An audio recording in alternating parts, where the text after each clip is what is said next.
Section 667, Deleted Portion. Now, in answer to your question, of course, you are both involved. You wanted time to figure out how you would handle the situation if sales continued as they began. The visitors, the letters, and the overall implications. There were other reasons. In that the paperback self-material is meant to be read first and lead readers into Seth speaks. Overall, the phenomenon follows quite natural psychic laws.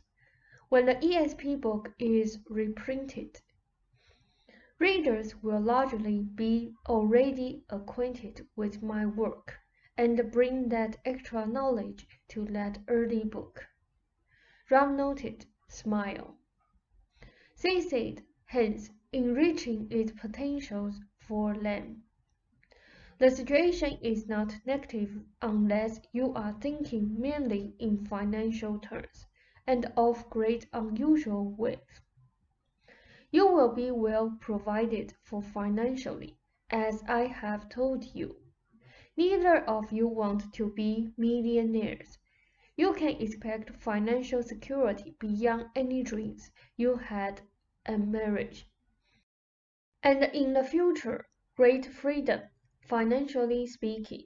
There will be a foundation of sorts and investments, for that is a part of Rupert's particular nature, but this will come in time as you want it.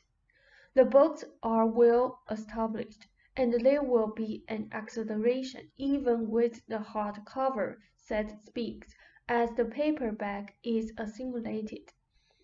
You are not on a Dick Barge trip. Financially, even now in embryo, your ideas are far different than they were. Rupert knows how much he could make if he wanted to through classes, and even in choosing to have only one per week, a choice is involved that earlier did not exist. The same applies to what you could do in marketing the Seth material from manuscript. You have, even now, a greater financial mobility, therefore.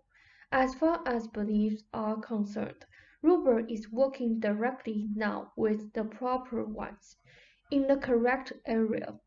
Other material given by me was quite correct at the time as those beliefs were applied in the past to various levels of your lives, and as you each interacted, until you realized that the point of power was in the present.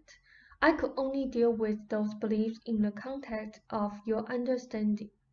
There is a significance in your dancing dilemma that neither of you have come to grips with, having to do with each of your natures and the characteristics and the ways of looking at a situation. Of course, projection is involved on both of your parts, and not therefore simply on Rupert's. He to some extent recognizes his projections, is consciously aware of them, and tries to deal with them, but in that particular situation you do not recognize yours, though you understand to some degree your different individual reactions. Rupert realizes the desperation behind his own sudden impetus to dance, and the effort behind it. He realizes you do not experience this, and does attempt to make adjustments on your behalf. He does this particularly since he realizes he cannot count upon his reactions. The next time out, he might be willing to dance, and be relatively unable.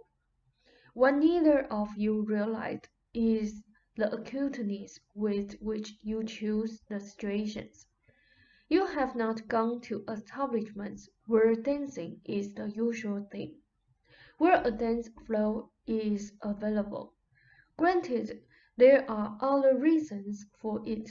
Nevertheless, you choose to begin with a situation in which dancing is not the norm, where it requires on anyone's part particular effort, and a spotlighted situation.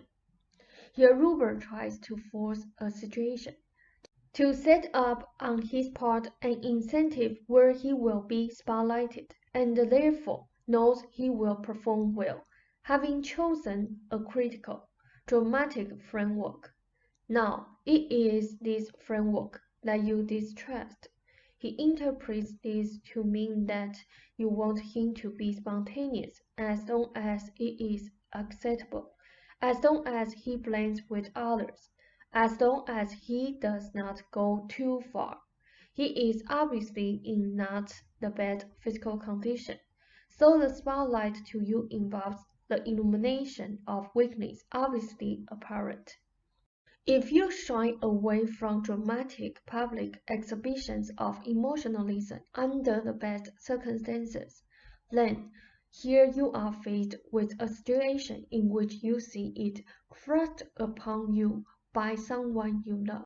And in your eyes, under the poorest of circumstances, the physical conditions, the floor, the act of dancing, when others are not, these circumstances are not to your liking. Besides that, Rupert, you feel, is not at his best physically speaking. The situation then is highly charged. Rupert feels if you love him, you will make the effort, but you retreat. Other things are involved. He has had several drinks before he reaches that point of deciding to dance or to ask you to. You project upon him the attributes of emotional extravagance that you fear in your mother, that is, what you interpreted as such. Quite simply to you, it seemed not the place or the time, precisely because to Rupert it did seem the place and the time.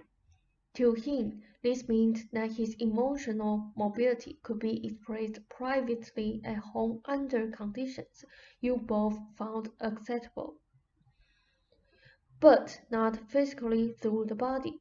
Yet both of you chose conditions that were not proper in those terms to begin with, and hence highlighted the situation so you could understand it. It is more difficult in a way for Rupert without the highlighted situation, yet easier for you. The spotlight served as an impetus for him, and as an impediment to some extent for you. So he was trying to use the spotlight as an impetus for action precisely because he doubted his abilities.